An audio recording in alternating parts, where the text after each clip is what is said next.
Bienvenue pour ce nouveau Lion Lunch. On est très contente avec Lucille de vous accueillir pour ce moment qu'on va passer ensemble qui va durer 45 minutes. Avant toute chose, je voulais évidemment commencer par te remercier, Lucille, pour le temps que tu vas passer avec nous. Merci à toi. Et comme je vous ai dit, on va parler là cette fois d'un nouveau sujet que vous voyez d'ailleurs remis à l'écran, vous le savez parce que vous êtes déjà inscrite, mais on va parler du produit à différentes, non seulement phases de développement d'une entreprise, puisqu'on va parler de ce que peut être le produit dans une start-up, mais aussi dans une scale-up, et aussi dans autre chose que juste le niveau de développement dans des structures qui sont assez différentes. Donc, comme vous avez pu voir, on va attaquer ce sujet startup et donc comment le produit se fait en startup, mais aussi comment est-ce que le produit peut avoir lieu, peut se faire dans une structure plus grande qui est le grand groupe. Vous le savez si vous êtes déjà familière des Lion Lunch, mais l'idée pour nous, Lucille et moi, et c'est comme ça qu'on en tirera le plus d'avantages possible, c'est que vous posez tout au long de ce webinaire toutes les questions que vous pouvez avoir. Quand bien même, on a évidemment préparé une trame de questions. L'idée, c'est que vous puissiez, vous, utiliser le chat qui est tout en bas à votre droite et que vous posiez absolument toutes les questions que vous pouvez avoir, soit sur un élément peut-être un peu technique qui est en train de partager Lucille, soit pour lui demander d'aller plus loin dans certaines réponses. Je veux bien qu'en utilisant le chat comme ça, on va faire un premier petit test ensemble, que vous me disiez si vous nous voyez bien, Lucille et moi, et m'entendez bien pour l'instant. Et je vais passer par un certain nombre de petites présentations comme ça. Vous avez le temps, vous, de me dire sur le chat si tout est good de ce côté-là. Mino nous dit nickel. Ok, parfait, trop bien. Alors, je vais passer par un certain nombre de petites présentations qui, vous allez voir, vont être assez rapides. Comme ça, on rentre direct dans le vif du sujet de notre produit. Alors, vous venez d'arriver, évidemment, virtuellement, là, chez Lyon. Lyon, qu'est-ce que c'est? C'est une école qui fait partie du campus Maria Schools, que vous connaissez peut-être, et qui est un campus qui rassemble 4 écoles. Lyon, c'est la première, historiquement. Elle existe depuis 2016. Et qui en est chez Lyon et surtout sur quoi on forme un petit peu les nouvelles compétences, les nouveaux univers et les nouveaux métiers. Et surtout, Lyon forme au-delà de compétences techniques qui sont assez claires, comme celui du produit, du growth, du management. C'est aussi des formations, pardon, à un état d'esprit qui est celui de faire. En fait, chaque formation, chaque webinar est pensé et surtout très ancré dans la réalité. Vous allez voir aujourd'hui, Lucille, pendant 3/4 d'heure, l'idée c'est que oui, elle vous partage des modèles, un petit peu de théorie, etc. Mais surtout, l'idée c'est qu'on ait sa vision des choses, c'est qu'on ait un retour sur son expérience à elle, en se disant que c'est parce qu'en fait on a des retours de personnes qui sont justement issues du terrain, qu'en fait on se rend mieux compte comment finalement le produit se fait, comment est-ce que cette compétence-là est menée, comment est-ce que l'organisation fonctionne. Chez Lyon, et en fait plus largement Maria Schools, tout est très finalement incarné, très ancré dans la réalité. Évidemment, dans des objectifs d'inspiration, de vous accompagner dans potentiellement vos réflexions. Et vous allez voir après, j'ai une petite question pour vous. Pourquoi est-ce que vous êtes venu aujourd'hui? Mais l'idée, c'est, oui, effectivement, que peut-être à travers l'expérience de cette personne ou de cette personne, vous puissiez y voir peut-être plus clair sur ce que vous voulez, pour la suite en termes de métier, mais aussi de ce que vous voulez en termes d'action que vous menez dans vos métiers respectifs. Je me rappelle parce que du coup j'ai mis une petite photo de moi, mais qui je suis moi. Annabelle, ça fait plus de 2 ans que je suis chez Lyon et aujourd'hui pour vous, je vais un peu avoir ce rôle de journaliste. Donc je vais poser toutes les questions qu'on s'est préparées avec Lucille, mais aussi les vôtres. Donc voilà, encore une fois sur le chat et moi je les lirai à Lucille soit immédiatement parce que évidemment ça sert la réponse qu'elle est en train de donner là, soit plus tard parce que je sais que c'est un sujet qu'on attaquera après. Je vous ai déjà présenté ce qu'est Lyon, j'avais prévu une petite slide là-dessus, mais je vais pas passer trop de temps dessus. Qui êtes-vous? Voilà, c'est le moment où, en fait, c'est assez important pour Lucille et moi. Lucille dans les réponses qu'elle va apporter et moi dans les questions que je peux poser justement à Lucille. J'ai besoin de savoir qui vous êtes, donc votre métier. Est-ce que vous êtes déjà dans un poste de POPM ou en réflexion justement pour migrer vers le produit et du coup ce sujet de savoir vers quel genre de structure vous voulez aller se pose en ce moment. Est-ce que vous êtes en grand groupe, en start-up, en scale-up ou juste curieuse de ce sujet du produit décliné dans des structures différentes. Alors, Mino en formation chez Maestro. Ok, ça marche. Justement, quand vous présentez le campus Maria Schools, Maestro, c'est l'école sœur de Lyon. Et justement, Maestro a une formation de reconversion en product manager, product owner. Aurélien, déjà PO en recherche car peu d'expérience. Ok, Aurélien, plutôt, tu sais déjà vers quel genre de structure tu veux aller ou pas du tout? Marion, PM dans un grand groupe, ok, intéressant. Déjà PM dans une petite structure, ok, donc on a différent. Julia, product dans une TPE en train de monter une équipe produit plus grande. Ok, donc enjeu de... Ah bah trop bien, parce que du coup, ça... Lucille a eu ce même cas, donc trop bien, je me le note. Ok. Aurélien, déjà testé une statue. Alors, je sais pas si je fais ça. Une start-up. Ah, une start-up, oui, t'as raison. Une start-up, ok. Curieuse d'en savoir plus. Ok, ça marche. Très bien. Vous pouvez continuer de mettre vos réponses. Je les lis et je vais pouvoir poser la première question à Lucille qui est assez simple, assez générale. Lucille, est-ce que tu peux te présenter, s'il te plaît? Oui, tout à fait. Déjà, bonjour à tous et merci à ceux qui sont présents et ceux qui sont enregistrés pour écouter ce webinaire. Donc moi, de mon côté, j'ai toujours travaillé dans le produit sur différents postes et dans différents secteurs et phases de croissance différentes. Donc c'est pour ça que j'interviens aujourd'hui. Et peut-être pour récapituler rapidement, mais on rentrera dans le détail un peu par la suite. J'ai jusqu'à maintenant du coup été product stratégiste chez Oui SNCF, puis product owner de l'application mobile donc de Oui SNCF toujours. Et ensuite j'ai été product manager chez Open Classrooms, donc qui fait les formations professionnalisantes en ligne, et PM plus récemment, donc PM et lead PM chez Partout. Donc pour ceux qui connaissent, enfin peut-être pas, c'est un SaaS qui aide globalement les commerçants à être plus visibles en ligne et à gagner du temps sur la gestion des messages, des avis sur les différentes plateformes qui sont agrégées à un endroit. Donc voilà, donc globalement, j'aime bien, je suis curieuse d'apprendre de nouvelles choses à chaque fois, d'être confrontée à de nouvelles problématiques, des nouveaux enjeux. Donc c'est pour ça que jusqu'à maintenant, j'ai eu un parcours comme celui-ci. Ok. Et justement, Lucille, dans nos premiers échanges, tu me disais que tu étais tombée dans le produit un peu par hasard. Est-ce que tu peux nous raconter? Oui, tout à fait. Donc, je suis tombée effectivement dans le produit complètement par hasard même, puisque en fait, je savais pas du tout ce que je voulais faire. J'ai un background d'école de commerce et l'idée, c'était un peu de faire une année de césure où je voyais des stages très différents, donc dans un grand groupe, dans une petite boîte, sur des secteurs différents, histoire de me rendre compte justement de ce qui allait me plaire ou pas. Et en fait, lors de mon deuxième stage, j'étais dans une toute petite boîte qui était montée, donc il y avait une seule personne, en fait, le fondateur, et un stagiaire développeur. Et donc c'était une boîte qui s'appelle Le Bon Binôme et qui proposait du tutorat scolaire, en fait, avec un matching personnalisé entre les professeurs et les élèves. Ouais. Et il recrutait lui-même en interne, en fait, les professeurs, comme ça, il les connaissait bien. Ok. Et le but, en fait, en arrivant chez eux, c'était que je sois un peu bras droit, mais surtout business developer. Donc, j'apporte des leads, on génère plus de clients. Et à l'époque, mon rôle était surtout finalement plutôt en ligne d'apporter des leads sur le site internet que je trouvais finalement peut-être pas assez pertinent ou percutant pour convertir les leads.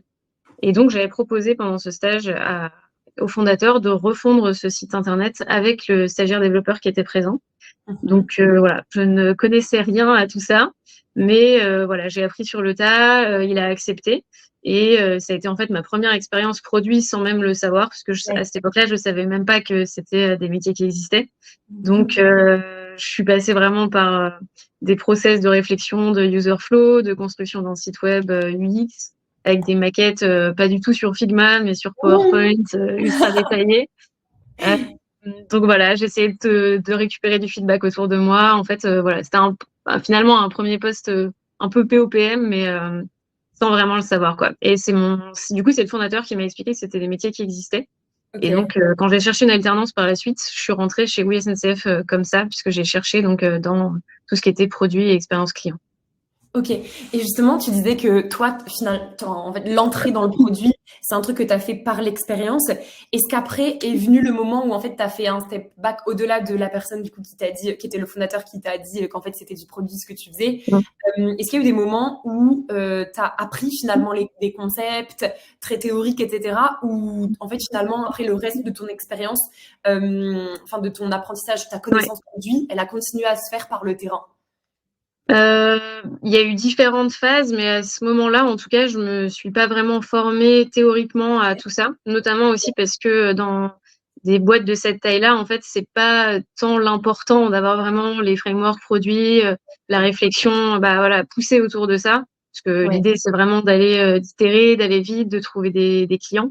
Donc c'est un peu quand on est sur peut-être des structures un peu plus grosses, où vraiment là, on se pose la question de comment bien faire et avoir une culture peut-être plus agile, plus produit, parce que là, c'était pas le cas en fait dans sa petite boîte. Oui. Ok. Donc que là, je me suis vraiment posée sur comprendre mieux les frameworks qui existaient, me former assez naturellement en ligne aussi. Après, Open Classroom aussi proposait pas mal de choses Ah, gratuites, donc c'est des choses que j'ai regardées moi-même avant d'aller chez eux. mhm. Mais voilà, mais c'est surtout en fait quand même le terrain, l'expérience et les gens avec qui on est, qui eux du coup ont plus de bouteilles et vont nous amener à comprendre les méthodos qui existent dans les entreprises et à les maîtriser en fait de plus en plus. Je Mais pense que chaque expérience apprend quelque chose, quoi.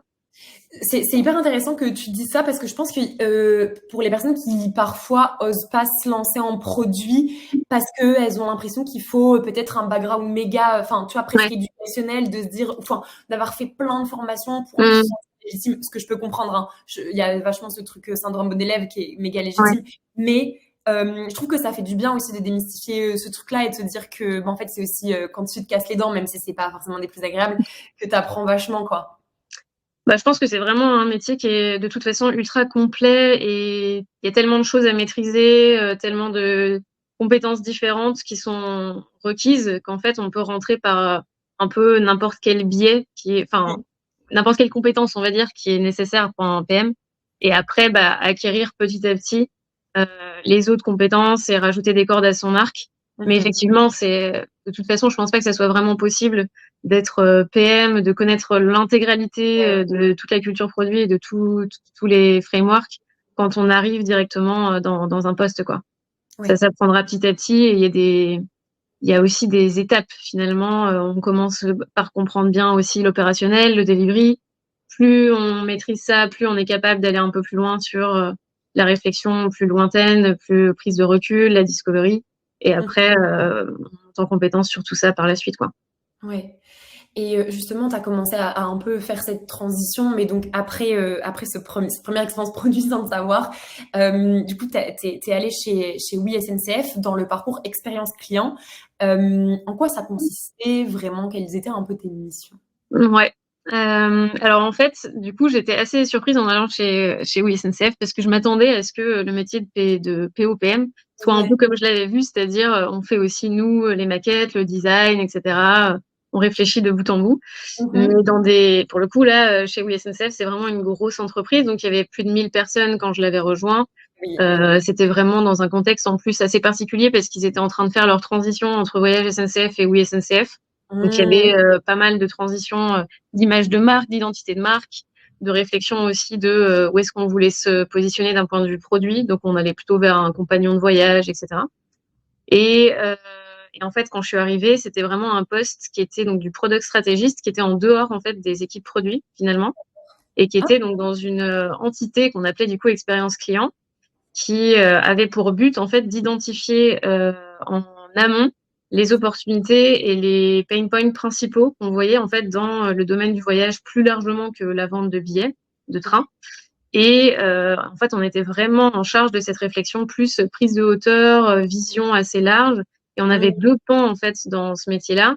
L'un qui était la mise en place d'études de marché qui étaient assez vastes, où on réfléchissait à voir en fait les grandes tendances et ce qu'on pouvait améliorer nous chez Oui SNCF. Et l'autre pan, donc ces études-là, on les présentait à l'ensemble de l'entreprise.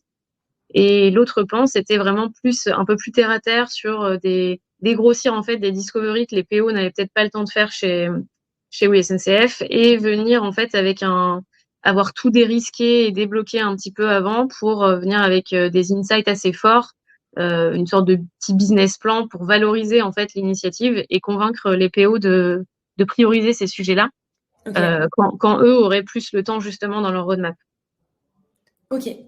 Et tu me disais que justement dans ce contexte-là de product strategist, tu bossais avec pas mal de devs.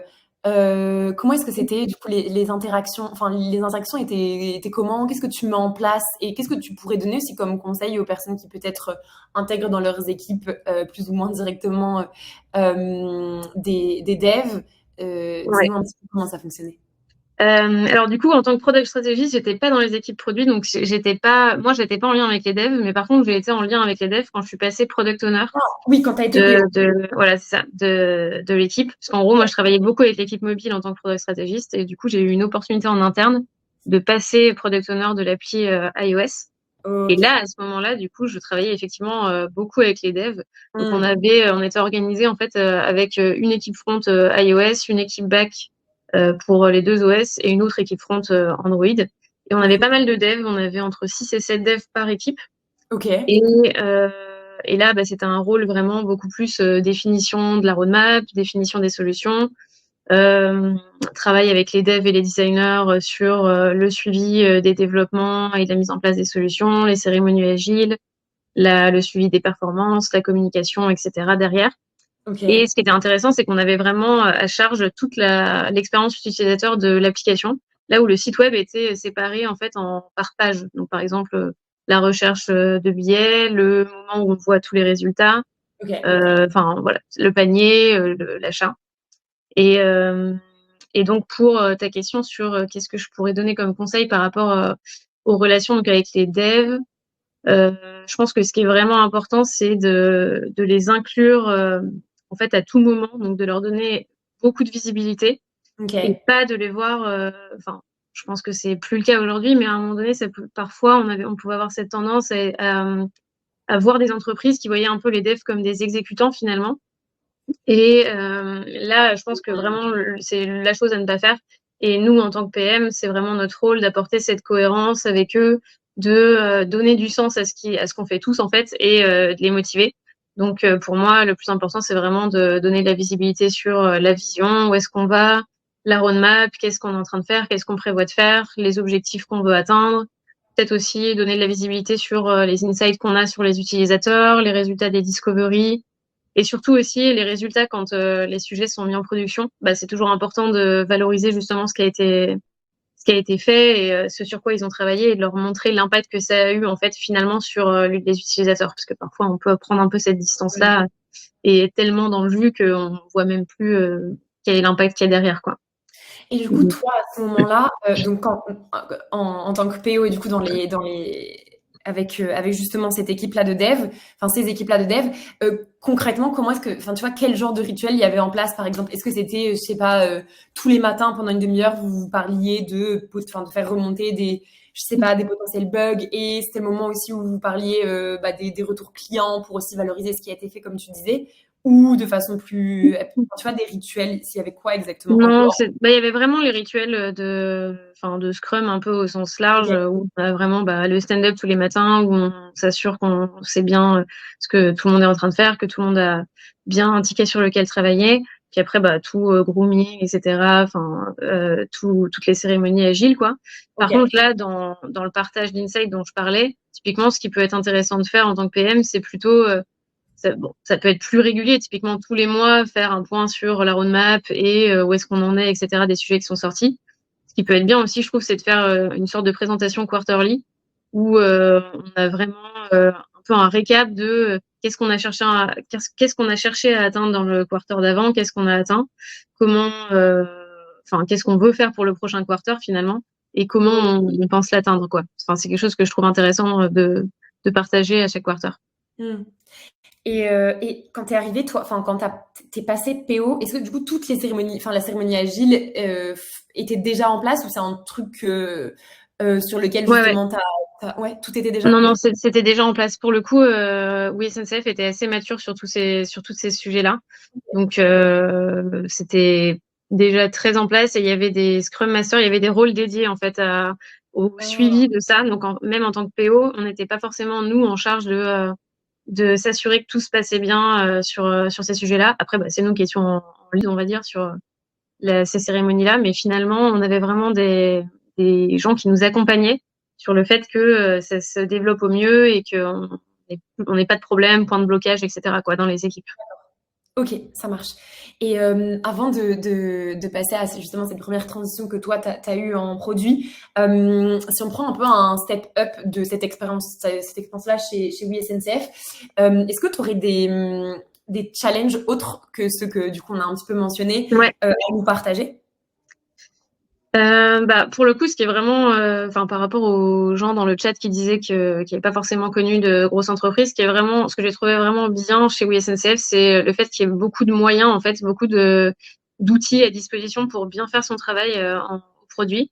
Donc, Ok. en fait, on a beaucoup d'outils du type A/B testing, Content Square, Hotjar. On a des équipes data qui sont vraiment dédiées Mhm. et qui peuvent nous aider, en fait, à faire des analyses plus poussées que nous, on pourrait savoir le faire dès la base. Et après, ce qui est cool aussi, c'est qu'il y avait beaucoup de métiers en fait assez variés. Donc, comme je le disais, bah, des Scrum, la data, des product strats, il y avait des UX researchers, des designers consultants qui étaient assez poussés sur les sujets d'idéation, etc. Et on avait aussi ça s'appelait des PMO, donc c'était des personnes qui étaient en charge de la gestion de projets assez larges en fait, Ok. et qui nous accompagnaient justement dans le fait de délivrer à temps et de pas avoir de blocage entre les dépendances avec les équipes. Donc ça, pour le coup, c'était vraiment top. Et après, ça apprend beaucoup en fait de rigueur d'être dans un gros groupe comme celui-ci, parce qu'il y a énormément de dépendance entre les différentes équipes et on peut pas en fait être flexible comme on le serait dans une startup ou Mhm. scale-up. Donc il faut planifier à l'avance, il faut s'être aligné en amont. Et je pense que c'est un peu le plus gros challenge, sachant que bah, malheureusement, souvent, après, oui, SNCF, c'était un peu particulier parce que c'est une filiale de la SNCF, mais on se retrouvait quand même souvent à avoir finalement des projets qui tombaient où on n'était pas, enfin, on n'était pas tant en mode impact et produit, mais plutôt, voilà, on a ce projet-là qui doit absolument sortir à telle date. Donc, D'accord. il faut que le delivery suive derrière et que la solution bah, réponde bien sûr aux besoins clients. Mais parfois, on n'avait pas ce choix, on va dire, de test and learn et il fallait aller finalement, bah voilà, fallait délivrer quoi. Ok, ça marche. Très clair. Et juste après Oui SNCF, tu as fait ce premier saut vers Open Classroom, dont Ouais. tu as déjà un petit peu parlé. Pourquoi est-ce que tu as choisi une entreprise aussi différente? Bah pour le coup, ça faisait vraiment 4 ans que j'étais chez WSNCF, donc j'avais envie de réconcilier un peu la stratégie et l'opérationnel que j'avais pu voir Mm. et d'avoir un rôle du coup bah, de PM. Et Open Classroom, c'était une boîte que j'avais bah, suivie par le passé et que Ok. je trouvais ultra intéressante pour le coup bah, sur l'impact que ça a sur la société. Et j'ai été particulièrement intéressée par cette entreprise-là parce que c'était en une période de scale chez eux. Et du coup, je me Mm. suis dit que je pourrais voir justement des nouvelles problématiques organisationnelles. Et ce qui était chouette, c'est qu'en fait, on est passé, donc, quand je suis arrivée, entre 250 à 500 personnes en même pas un an et demi ou quelque chose comme ça. Donc, c'était vraiment un gros scale. Et donc, ce qui était vraiment top, c'est que on avait en fait l'opportunité, on a été tous recrutés un peu les PM en même temps. Donc, on est passé ils étaient 2 PM à 10 nouveaux PM d'un coup, quoi, quasiment. Oui, ok. Et, euh, et là, on était vraiment tous ensemble en fait pour co-construire l'équipe produit, réfléchir à la mise en place de process pour travailler ben, la priorisation, le fait que les sujets viennent de nous et pas du top management. Donc là, on avait vraiment bah, pas mal de process un peu plus produits, on va dire au sens du terme, en mode bah, voilà, méthodo OKR. On avait la méthodologie de RICE pour la priorisation qu'on a mise en place. On essayait de pitcher au top management chaque quarter les sujets qu'on allait prendre dans la roadmap en travaillant une roadmap en fait en now, next, later qui évitait d'avoir des dates. Donc typiquement, on n'était même pas en...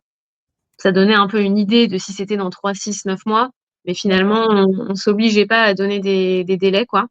Ok. Et, euh, et après, ce qui était cool aussi, c'est que on a vraiment travaillé avec ces équipes-là, l'évangélisation en fait des méthodes produits au sein de l'entreprise pour que on garde quand même le lien avec les stakeholders qui existent plus facilement dans une plus petite boîte. On crée aussi des moments d'échange avec ces stakeholders qui soient réguliers. Donc, on avait un point toutes les semaines avec eux où l'idée, voilà, c'est de partager sur ce qu'on est en train de faire, pourquoi on est en train de le faire, si ça a du retard, pourquoi, prendre leur retour aussi, comprendre leurs problématiques et avancer en fait dans le même sens, s'aligner sur des objectifs communs finalement. Ok. Euh, donc voilà, essayer de leur faire comprendre. Typiquement, on était passé en arrivant chez Open Classrooms, à l'époque, il y avait les stakeholders remplissaient un fichier Excel avec des features qu'ils voulaient. Et là, D'accord. l'idée, c'était vraiment de complètement inverser la tendance et d'expliquer, voilà, comment travailler le produit et pourquoi fonctionner comme ça, c'était pas optimal d'un point de vue impact. Et donc, on a quand même mis en place des choses pour qu'ils puissent nous remonter et nous donner des feedbacks et des propositions. Ok. Mais là, l'idée, c'était vraiment d'avoir un template un peu plus poussé dans lequel on leur demandait, un peu ce que je faisais en Product Strat en fait chez Oui SNCF, mais on leur demandait de venir avec des insights un peu plus poussés, avec voilà de la data, expliquer ce qu'ils cherchaient à atteindre avec cette fonctionnalité-là, pour en fait commencer à réduire le nombre de features qui viennent juste comme ça en tête et plutôt essayer de répondre à des vrais besoins et des problèmes quoi. Comme ça, Ok. on pouvait nous prioriser ou non selon si ça rentrait dans les OKR. Ok. Et du coup, donc ça, cette partie-là, c'était vachement d'évangélisation. Et donc, il y a eu, est-ce que, genre, il y a eu beaucoup de, j'allais dire résistance, mais plutôt de résistance. Ou, enfin, vous vous rendez compte que c'était un travail qui devait se mener un peu sur le long terme, ou, bah oui, dans la mesure où il Ouais. reste quand même des nouvelles personnes, mais ouais. Euh, Et- Bah oui, en vrai, c'est quand même assez compliqué. Enfin, de toute façon, le change management dans n'importe quelle boîte prend du temps. Ouais, Je c'est pense ça. que ce qui est assez complexe en fait dans les scale-up, c'est plutôt le fait que les personnes qui avant avaient la main sur beaucoup de choses, là, doivent déléguer parce qu'il y a des nouveaux, enfin, il y a des nouveaux niveaux hiérarchiques, on va dire, ou des nouvelles personnes qui arrivent qui ont un rôle, qui prennent ce rôle-là, une partie du rôle qu'ils avaient eux avant. Et je pense que la difficulté, c'est plutôt de réussir à justement comprendre pourquoi les personnes sont là, qu'est-ce qu'elles sont, enfin, qu'est-ce qu'elles viennent faire en fait ici, Hmm. et en gros réussir à prendre de la hauteur et ne plus s'impliquer dans des décisions qui peut-être avant étaient voilà de leur fait et qui maintenant le sont plus, parce que sinon en fait on ne donne pas suffisamment d'ownership aux personnes qu'on va recruter dans cette phase de scale. Et Ok. après, les personnes sont démotivées, ça frustre un peu tout le monde et ça devient compliqué, quoi. Donc, je pense que c'est un des gros challenges.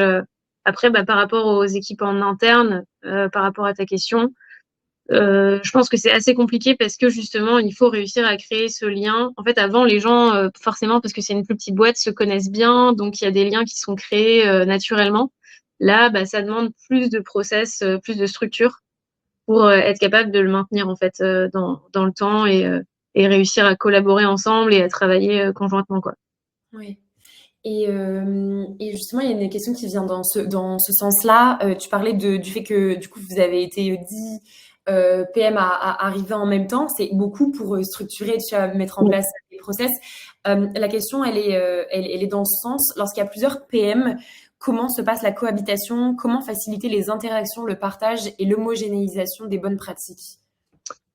Euh, En fait, enfin, je pense que pour que ça soit plus simplifié, quand il y a autant de personnes qui arrivent et autant de personnes dans une équipe produit, on a quand même des personnes au-dessus, donc typiquement des directeurs, des leads ou autres, qui elles sont là aussi pour structurer ça.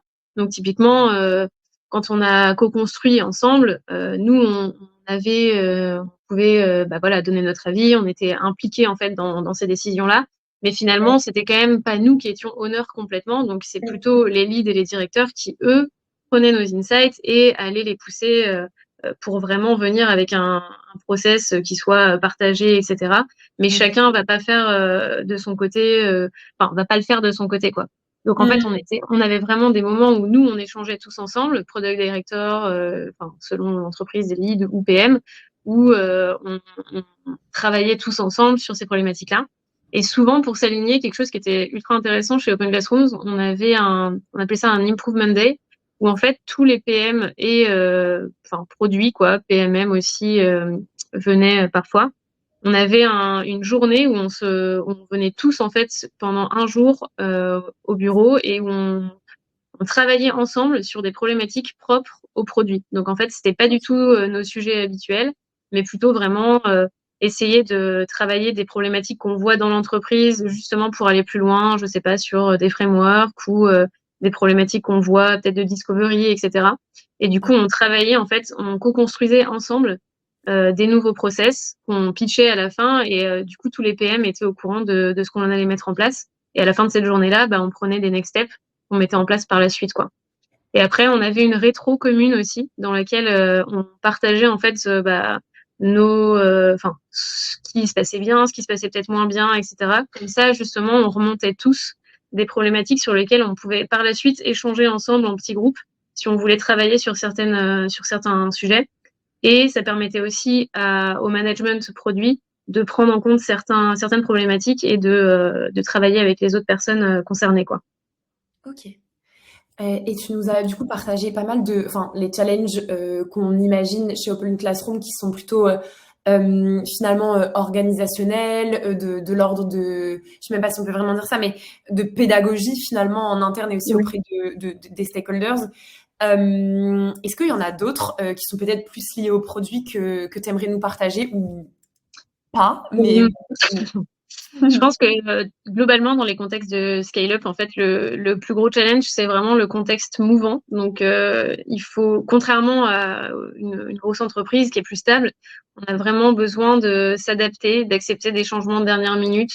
Et même si on essaye justement de mettre en place des process un peu plus structurants, d'accompagner justement ce scale, bah, il faut pas non plus se bloquer en fait et se borner à tout ça, et il faut quand même rester assez flexible et accepter justement de potentiellement en fait on a fait une discovery pendant un temps et en fait on se rend compte que le sujet prio c'est plus celui-ci, il a changé parce que le contexte a changé, et il faut être capable justement de s'aligner, de faire face un peu à ces problématiques là. Et ouais, typiquement j'avais eu ce cas-là moi chez Open Classrooms. On avait en fait, la scale-up dépend aussi beaucoup de la situation, du contexte économique qui est plus ou moins compliqué à certains moments. Donc là, typiquement, au bout d'un moment, Open Classrooms avait plus de mal parce que la situation économique se tendait. d'accord, Et on a dû justement faire une sorte de task force où on se mettait tous ensemble à essayer de trouver des solutions avec un impact beaucoup plus fort, avec vraiment un gros focus en fait sur typiquement le fait d'améliorer le nombre de prospects et le nombre de personnes qui allaient rentrer dans un process d'application, de d'accord. candidature, on va dire. Ok. Donc ça se fait vraiment en cassant un peu les silos, en changeant un peu notre façon de fonctionner et en étant plus adaptable et en travaillant ensemble, quoi. Ok. En fait, donc il y a ce double enjeu de effectivement, plus il y a de personnes, plus il faut en fait processiser certaines choses, et en même temps pas oublier un peu pas la naissance, mais ce truc qui est très propre aux startups, qui est de s'adapter constamment dans un monde qui bouge. Mais du coup, Ouais, c'est c'est ça. très intéressant. Euh, Oh, ok, pardon, j'ai cru que j'étais partie. Marion. Marion qui a posé une question sur le futur. Marion, je garde en tête ta question et ça pourra rentrer dans la partie juste d'après qu'on s'était dit avec Lucille. Je vais juste arriver sur la dernière Ouais. transition qui nous permet du coup d'explorer un nouveau type de structure qui est partout. Est-ce que tu peux nous expliquer un petit peu dans quel contexte de la boîte tu es arrivée? Est-ce que tu y faisais? Ouais, du coup, partout, je suis arrivée dans un contexte de rachat. Donc, ils avaient racheté la startup Pulp. Donc, je sais pas si ça vous parle, mais c'est un peu le concurrent de Sunday. Ils proposent du click and collect, du paiement à table, paiement par QR code. Et en fait, je suis arrivée dans ce contexte-là pour fusionner les équipes produits, donc qui avaient été rachetées, et les équipes et le produit en fait en tant que tel, puisqu'il y avait deux back-office, deux produits complètement séparés, et il fallait en fait créer une nouvelle offre qui était donc qu'on appelait Partout Food, Ok, donc qui était dédiée aux restaurateurs, qui proposait à la fois l'offre de Partout et Pulp. Et l'idée c'était d'avoir une offre commune et de comprendre les besoins des restaurateurs par rapport à à ce contexte-là, quoi. Et en arrivant, du coup, donc j'ai commencé en tant que PM et je suis rapidement passée sur un poste de lead pour construire en fait une nouvelle tribe qui avait pour but de générer plus de clients, de revenus pour les clients existants, et notamment via justement les produits de Pulp et d'autres produits plus tard qu'on irait explorer. Et donc, dans cette équipe-là, je travaillais en collaboration donc avec un EM et on avait deux product managers, donc deux équipes. Avec un EM? Un engineering manager. Ok, Donc, plus en fait le pendant technique du product manager, d'accord. enfin du lead PM ou du PM, ça dépend des entreprises. Et on collaborait étroitement justement pour co-construire ça et essayer de fusionner en fait et de créer cette nouvelle offre. D'accord. Voilà. Et du coup, dans ce contexte, en fait, l'équipe, quand je suis arrivée, était assez autonome. C'était encore une sorte de petite start-up dans la scale-up finalement. Et l'idée, c'était, via différentes étapes, de faire en sorte d'avoir des process qui étaient communs, d'inclure les différentes équipes métiers et produits dans les équipes de partout, de faire en sorte justement de s'aligner sur finalement la vision qu'on avait sur pourquoi avait été racheté Pulp, dans quelle ambition, qu'est-ce qu'on cherchait à atteindre avec cette nouvelle offre. Et ça a été l'un des plus gros enjeux en fait de s'aligner avec le top management justement sur ces enjeux-là, notamment parce qu'on avait une roadmap qui était historique, donc la roadmap en fait de Pulp avant d'être rachetée, qui retravaillait sur des problématiques plutôt de nouveaux produits, en fait une refonte du produit pour permettre d'aller acquérir des nouveaux clients.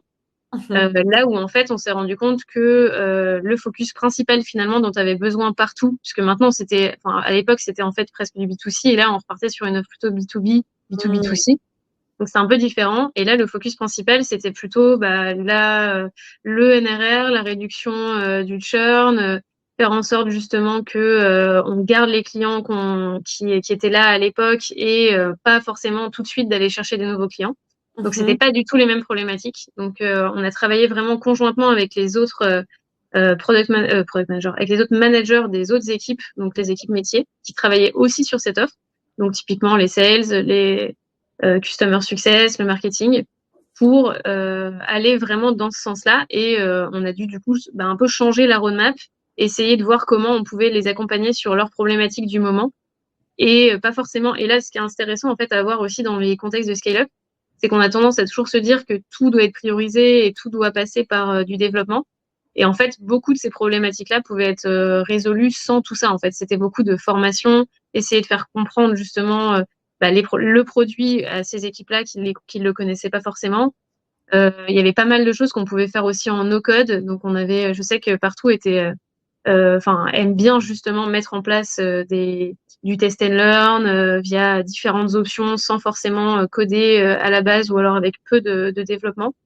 Et donc, c'est des nouvelles choses aussi que moi, par exemple, j'avais pas forcément pu tester auparavant, justement, le fait de mettre en place des sujets via du no-code et tester les choses en tant que PM qui sont pas, où on peut aller au-delà, en fait, du dev avec l'équipe et les laisser, eux, se focus sur la roadmap, quoi.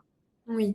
Et par exemple, sur le no-code, à quoi tu as touché par exemple comme type d'outils? Ouais. C'est quoi un peu tes avis sur les outils que tu as Moi, testés? alors le no-code, j'en ai pas fait énormément. J'en ai fait pendant un hackathon, notamment, où justement, je m'étais dit que ça pouvait être sympa de commencer à y toucher de plus près. Et on avait notamment essayé de faire on avait mis en place. Alors, il y avait deux choses. Il y avait du no-code, pas forcément avec des outils tels que, là, par exemple, on avait Zapier. Mais il n'y avait pas forcément que ça. Typiquement, on pouvait faire du no-code avec du Excel, par exemple. J'avais fait un document Excel qui permettait mince, comment on appelle ça? J'ai perdu le mot. Les personnes qui allaient rappeler les clients pour voir s'ils étaient satisfaits. Ok. Et en fait, CSM? c'était un peu différent. J'ai plus le terme exact, mais en gros, c'était une équipe justement en charge de vérifier que tout se passait bien et de les rappeler. Et donc l'idée, c'était avec ce document Excel qu'ils puissent voir qui étaient les clients qui avaient potentiellement des problèmes et qui avaient dans le business en fait des soucis et qu'il fallait rappeler pour éviter justement qu'ils ne churn. Ok. Et après, on avait mis en place aussi avec Zapier la possibilité d'envoyer un email automatique pour des clients qui avaient oublié potentiellement de remettre à jour leur page de Click and Collect après avoir être partis en vacances. Et ça, c'était un des problèmes assez récurrents en fait finalement. Et ils perdaient beaucoup de business à cause de ça, sans s'en rendre compte. Donc ça, c'était avec l'outil de Zapier. Après, c'était assez compliqué au final. Ça demande, enfin, j'ai trouvé en tout cas moi qui n'avais pas de connaissances sur ce sujet, que ça demande quand même de se poser vraiment avec un développeur aussi pour comprendre aussi la partie un peu plus code qui reste quand Ouais, même nécessaire pour faire marcher l'outil. Mais bien il y a sûr. quand même pas mal de choses qu'on peut faire sans quoi. Oui, oui, oui, carrément. L'idée, c'est un peu de tester certaines idées avec le no-code, mais pas du tout de juste remplacer des équipes de Ouais, dev ou je ne sais trop quoi. Je pense que c'est plutôt pensé, enfin, je pense que c'est plus simple de se dire que c'est un truc un peu pensé de façon complémentaire à d'autres. ouais, Euh, exactement. Et de toute façon, le risque justement, c'est de construire quelque chose comme ça en se disant qu'on le refera jamais proprement techniquement. Et là, c'est pas l'idée, quoi. C'est plutôt hmm, voir si ça fonctionne, voir s'il y avait vraiment un besoin derrière, et c'est ensuite clair, le prioriser dans la roadmap. c'est clair. Et justement, dans ce sens-là, il y a une question qui vient d'arriver sur le chat. Lucille, qu'est-ce que tu penses est-ce que avoir un vernis technique, c'est nécessaire, notamment dans une perspective d'évolution de carrière, ou le no-code, c'est suffisant? C'est quoi ta vision là-dessus? Je pense que, enfin, de toute façon, je pense que les deux se complètent. Je pense pas qu'on puisse faire que du no-code non plus, mais par contre, je pense pas qu'il soit nécessaire en étant product manager ou PO d'avoir un background technique. Typiquement, moi, je l'avais pas. Ok. Je pense que c'est quelque chose qu'on développe en fait aussi sur le tas. Ce qu'il faut, c'est avoir la curiosité en fait, avoir envie de comprendre les problématiques plus techniques, être capable d'accompagner les devs dans leurs réflexions. Mais en fait, on n'attend pas forcément, enfin après, sauf si c'est un poste vraiment technique, hein, et ça existe les PM techniques, mais souvent, on va pas forcément attendre du PM cette partie vraiment technique et voilà, chacun son expertise et les développeurs vont être là justement pour nous aider à comprendre les problématiques techniques et Hmm. nous, du coup, à pouvoir avancer au mieux, quoi. Donc, je Ouais. pense pas que ça soit nécessaire. Par contre, je pense qu'il faut avoir cette envie de pouvoir comprendre et la curiosité d'aller un peu plus loin. Et de toute façon, après, plus on voit des sujets, plus naturellement, en fait, on se met dedans et on commence à monter en compétence sur les problématiques techniques. Après, ça peut aussi être bien de se former petit à petit si on en a la possibilité, hein. C'est clair. Et justement, donc là, si on fait un espèce de petit conclu, enfin en tout cas récap de toutes ces expériences-là, je vais pouvoir prendre à ce moment-là la question de Marion. C'était donc pour ton prochain poste, Lucille, si tu devais choisir entre start-up, scale-up ou grand groupe, quelle structure est-ce que tu choisirais et surtout pourquoi? C'est une bonne question. Enfin, je pense que par rapport à vos questions aussi sur enfin, dans quoi il vaut mieux travailler, etc.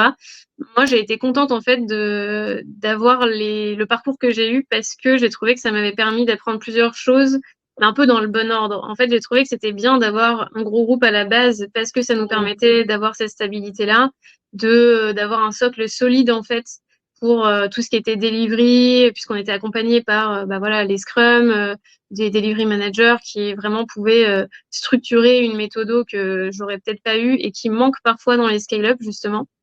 Euh, après, moi avec le recul, maintenant que j'ai fait, bah, j'ai pu avoir ça et qu'après je suis partie en scale-up, je trouve maintenant plus intéressant d'évoluer dans des plus petites entreprises parce que justement on a un rôle qui est peut-être moins réduit où Hmm, on va pouvoir en fait un peu créer son poste, on est capable d'aller bah, peut-être plus créer du lien aussi avec les autres équipes, d'apprendre pas mal en fait des autres.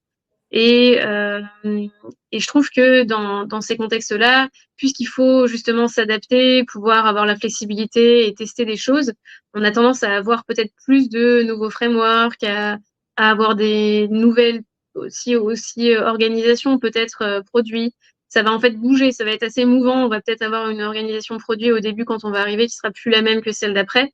Et en fait, on participe à tout ça. Donc ça dépend en fait de ce qu'on recherche. Si on a ouais, vraiment envie d'être uniquement bah, vraiment focus sur la solution, le développement, etc. Je pense qu'un gros groupe est peut-être plus simple parce qu'on peut vraiment se focaliser dessus. Là mhm, où si on a envie d'être peut-être plus en recherche de pourquoi on est en train de faire les choses, qu'est-ce qu'on veut prioriser par la suite et dans quel objectif, etc. Là, ça sera peut-être plus intéressant d'être dans un plus petite entreprise, mais pas non plus trop petite, parce que malheureusement, quand c'est trop petit, sauf si il y a une très bonne culture produit, c'est possible. Mais comme je le disais tout à l'heure, on peut avoir le risque que ça soit pas les enjeux du moment, en fait. On soit pas vraiment tant sur se concentrer sur vraiment les process produits, mais plutôt business, business, business, quoi. Ça dépend, il y a un entre-deux. Et tu l'as un petit peu parsemé quand on a attaqué tes différentes expériences.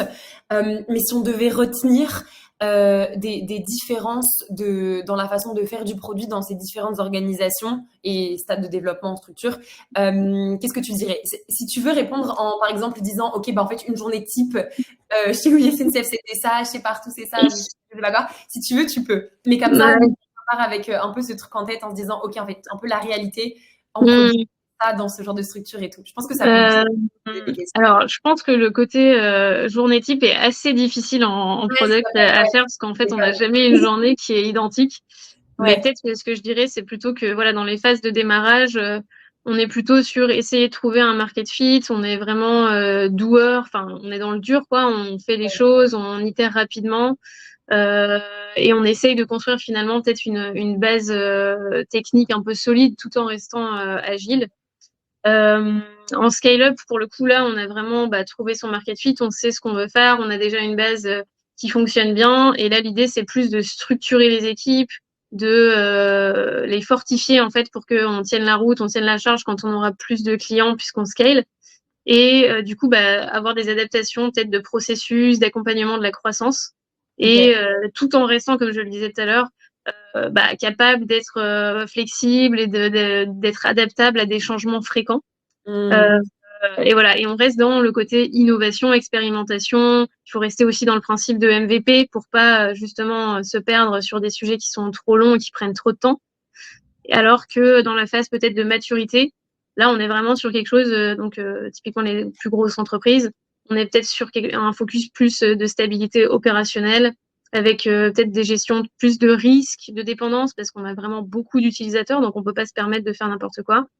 Et après, voilà, c'est plutôt gérer les produits existants, les améliorer et explorer peut-être de nouvelles opportunités, typiquement avec d'autres équipes qui, elles, vont aller plus loin et nous aider en fait à innover tout en restant agile si on peut le faire. Mais parfois, malheureusement, dans certaines grosses entreprises, ça devient plutôt du top-down et plus projet. J'ai perdu Annabelle. Sachant que je ne peux pas voir vos questions, malheureusement, dans le chat. En tout cas, j'espère que mon retour sur expérience vous a plu et n'hésitez pas, si vous avez des questions aussi, à me contacter par la suite si besoin ou si besoin de clarification aussi ou ce que vous souhaitez. Je suis disponible.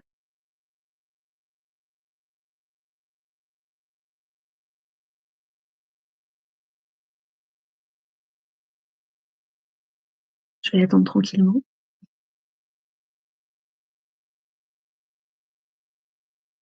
Je suis désolée. En plus, Lucille, on en a parlé juste avant et je lui ai dit qu'un jour, c'était une intervenante qui m'avait fait ça. Et là, évidemment, c'est ma connexion à moi qui part. T'inquiète, pas de problème. Pardon, du coup, est-ce que tu avais fini l'explication sur la partie? Ok, trop bien. Moi, je voulais savoir un dernier truc. Évidemment, si vous avez encore des dernières questions à poser à Lucie, n'hésitez pas. Moi, je voulais avoir une partie un petit peu plus, peut-être soft skills, parce que je pense qu'on a pas mal attaqué ce sujet un peu technique, hard et tout. Qu'est-ce que ces différentes expériences, elles t'ont apporté sur le plan peut-être plus humain? Et qu'est-ce que tu penses fait un ou une bonne PM? C'est une bonne question. Je pense, moi en tout cas, je pense qu'un bon PM a effectivement, Non, c'est bon, a effectivement beaucoup de soft skills. Enfin, je pense qu'une grosse partie du métier, c'est des soft skills. Et pour moi, du coup, ce qui est vraiment essentiel, ça va être, après, je l'ai quand même pas mal mentionné, mais la capacité à être flexible, à être adaptable, à être aussi critique, donc être capable de voir en fait ce qui se passe peut-être plus ou moins bien et proactif pour proposer des choses. En fait, je pense que ce qui est important, c'est de pas se cantonner à ce qu'on. En fait, le rôle est tellement vaste de PM qu'il faut pas se dire, bah moi mon rôle de PM c'est ça et j'y reste. Typiquement, si on voit que d'autres équipes pourraient avoir besoin de notre aide ou qu'on peut accompagner justement d'un point de vue PM des équipes en interne, bah, je pense qu'il faut vraiment y aller, il faut vraiment le faire. Et Mm. pour moi, c'est voilà, être capable de rapidement voir des points d'attention, des potentielles frictions et de les solutionner en fait. Donc pour moi, c'est ça qui est important. Et après, bah, il y a toute la partie finalement empathie. Euh, je pense que c'est vraiment important de créer du lien, que ce soit avec bah, les autres équipes en interne, avec son équipe de dev, design, engineering manager. Voilà, je pense que tout ça, en fait, comprendre, être curieux de c'est quoi le métier de chacun et sur quoi on peut s'apporter mutuellement. Je pense que c'est une des choses les plus importantes pour pouvoir avancer. Et vraiment ne pas avoir ce côté la tech et le produit contre le reste de la boîte un petit peu qui est peut-être plus business, puisque finalement bah, les deux se servent complètement et le produit sert le business. Donc voilà, faut avoir ça. Et après, je pense, peut-être pour finir, peut-être ne pas essayer de faire tout by the book. En gros, je pense qu'il y a beaucoup de formations et beaucoup de frameworks et souvent, parce que c'est assez difficile et qu'on ne sait pas vraiment si on va dans la bonne direction, on a tendance naturellement à justement suivre quelque chose qui est écrit.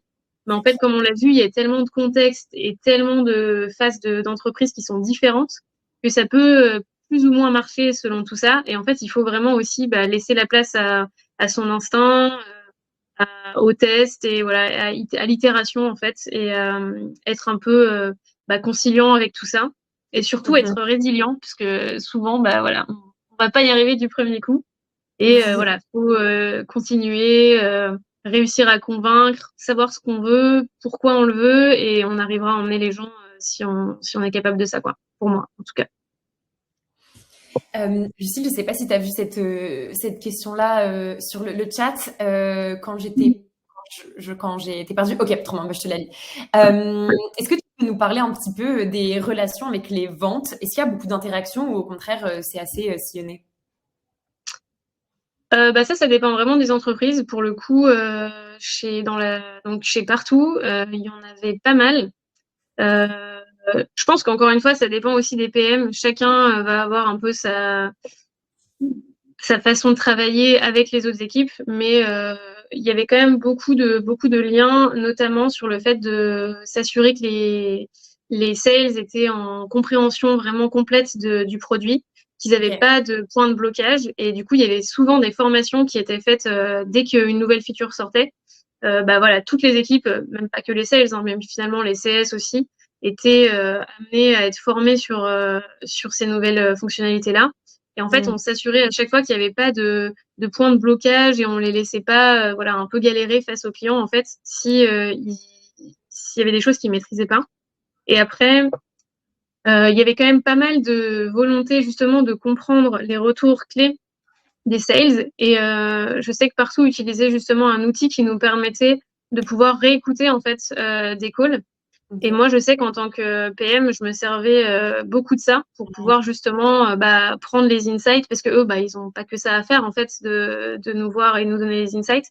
Donc en fait, ça nous permettait nous peut-être avec le recul de réécouter un call et de pouvoir se dire ah ok bah ça c'est des calls qui m'intéressent, je vais les écouter assez régulièrement. Et en fait, ça permet de nourrir notre discovery continue sans avoir à appeler peut-être un client nous-mêmes, parce qu'en B2B c'est peut-être moins évident qu'en Mm. B2C. Donc, ça permet de faire de la recherche utilisateur aussi grâce à ça. Et après, bah, faut pas hésiter aussi. Typiquement, j'avais des points réguliers avec les sales aussi pour comprendre, voilà, qu'est-ce qui était remonté le plus souvent. Est-ce qu'on allait dans la bonne direction? Est-ce qu'il fallait qu'on change potentiellement notre roadmap vis-à-vis de quelque chose qui était urgent sur la veille de marché, quoi. Mm. Et je pense qu'il faut pas du tout les mettre de côté parce que eux sont vraiment au contact avec les clients. Donc c'est eux qui sont source d'insights super intéressants quoi pour le produit. Donc c'était le cas. En tout cas en scale-up, je trouve que c'est plus le cas qu'en grosse entreprise, mais on a vraiment une volonté de créer ce lien, quoi. Mmh.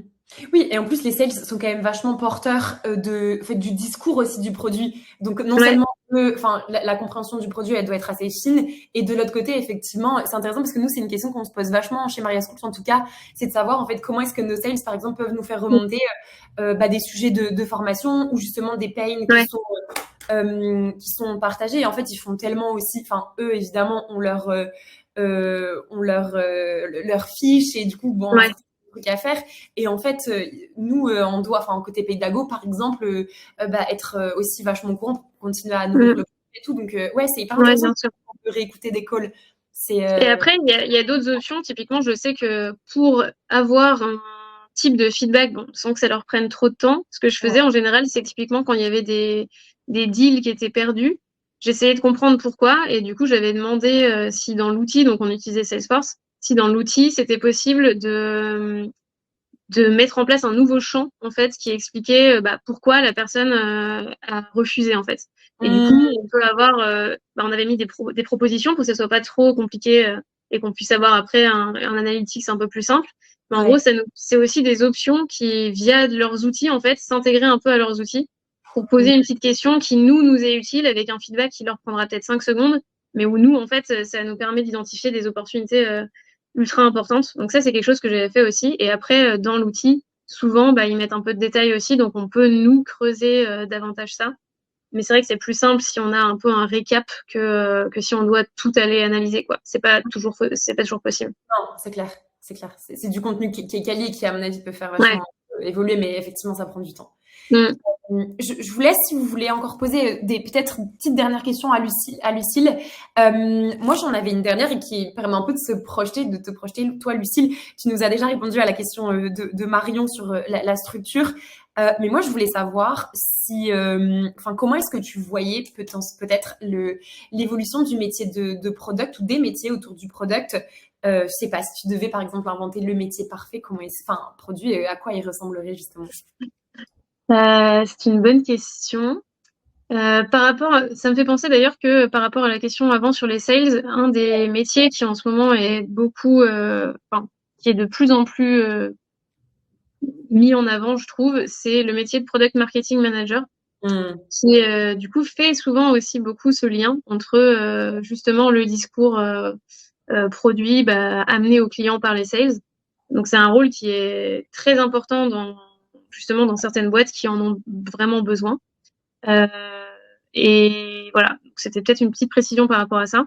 Et après, Ouais. moi, comment je vois le produit, j'ai l'impression qu'en fait, c'est vraiment des métiers qui évoluent très vite, Hmm. très mouvants en fait, où, comme je le disais, il n'y a pas vraiment un métier de PM, mais tout dépend vraiment de la boîte dans laquelle on est, du contexte. J'ai l'impression que là, typiquement, le marché recherche pas du tout le même type de produit enfin le même type de product manager qu'il y a 2 ou 3 ans.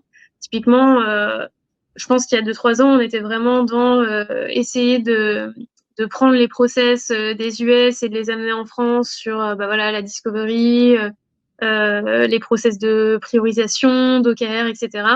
On était beaucoup dans ouais, prendre le temps de la prise de recul, pourquoi on est en train de faire ça et vraiment se laisser le temps à la discovery. Là où Mhm. maintenant, vu qu'on a un contexte plus serré en économique, on est beaucoup plus sur l'atteinte de la rentabilité des entreprises. Euh, voilà, essayer de peut-être d'être plus dans justement délivrer des choses rapidement et qui vont avoir de l'impact. Donc c'est pas tout à fait le même métier non plus qui est attendu, je pense. Ça Mhm. pourra revenir. À mon avis, c'est toujours un peu des cycles. Hein. Plus on a le temps justement et l'argent, parce qu'avec des levées de fonds, etc. Forcément, on a beaucoup de temps, beaucoup d'argent pour dédier à enfin, toutes ces réflexions plus stratégiques.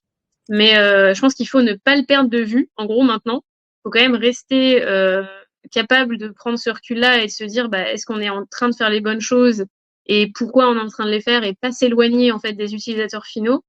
Mais il faut vraiment, je pense, plus maintenant, vu le contexte, être capable justement de revenir un peu au basique et voilà, être capable de peut-être prendre moins de temps pour la discovery, mais aller tester des choses et délivrer des choses pour que les clients soient satisfaits et que on atteigne peut-être plus la rentabilité. Il y a un lien, en fait, une proximité qui se crée, je trouve, avec les enjeux peut-être plus business. Là où à un moment donné, j'avais l'impression que produit et business pouvaient des fois ne pas trop se parler, alors que bah voilà, c'est quand même essentiel. Les deux vont de pair. Carrément, et cette précision justement que tu as fait sur le métier de PMM, donc Product Marketing Manager, ça me fait penser aussi, du coup, en lien avec ce que tu dis, qu'il y a aussi peut-être, enfin, c'est pas vraiment un métier, c'est plutôt une façon de concevoir aussi le produit et le lien avec les sales, justement. C'est tout ce qu'il y a autour du product-led growth.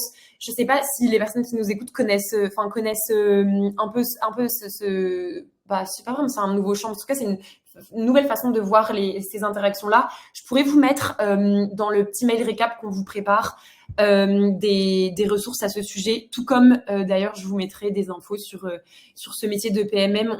Nous on a fait intervenir pas mal de gens sur justement quels étaient un peu les champs d'exécution vs le métier de POPM. Je vois qu'il y a une personne qui est en train de taper. Je te laisse poser peut-être du coup ta dernière question ou nous dire quelque chose. Ah, très bien, une question. C'est la toute dernière et je te la lis, Lucille. Quelles sont vos perspectives à moyen terme et vos envies à long terme? Bah, c'est une très bonne question. Moi, j'ai trouvé intéressant, en tout cas, partout, j'ai eu l'occasion justement de passer sur un poste de lead Ouais. qui m'a permis justement de découvrir un peu plus voilà, l'accompagnement d'équipe et le management. Personnellement, je trouve que c'est quelque chose qui est assez intéressant aussi pour se poser des questions plus largement aussi sur justement la construction et l'organisation produit, la structuration et en fait monter en compétence presque aussi en étant justement parce qu'on est manager et qu'on accompagne des personnes, monter en compétence sur des choses qu'on faisait aussi en tant que collaborateur individuel, contributeur individuel.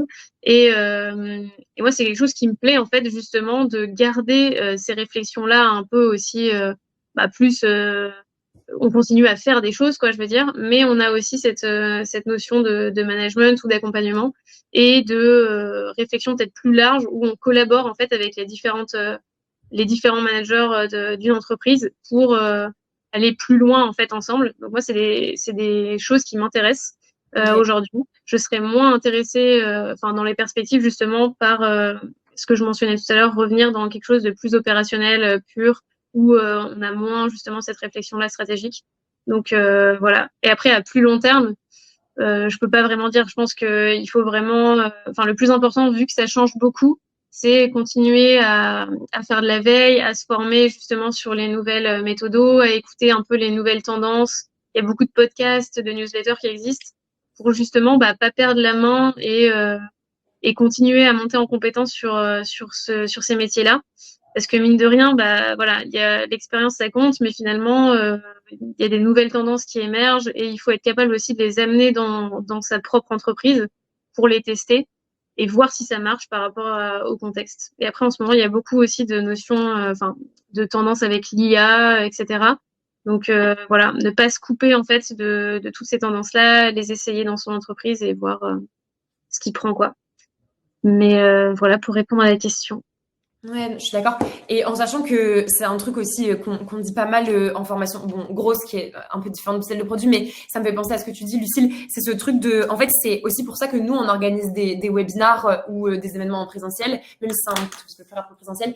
C'est aussi de se dire qu'en fait, vous pouvez être inspiré par ce qui a été tenté dans d'autres expériences, en se disant quand même qu'il n'y a pas de recette magique. Sinon, je pense que toutes les organisations de produits, en fait, elles excelleraient dans le produit.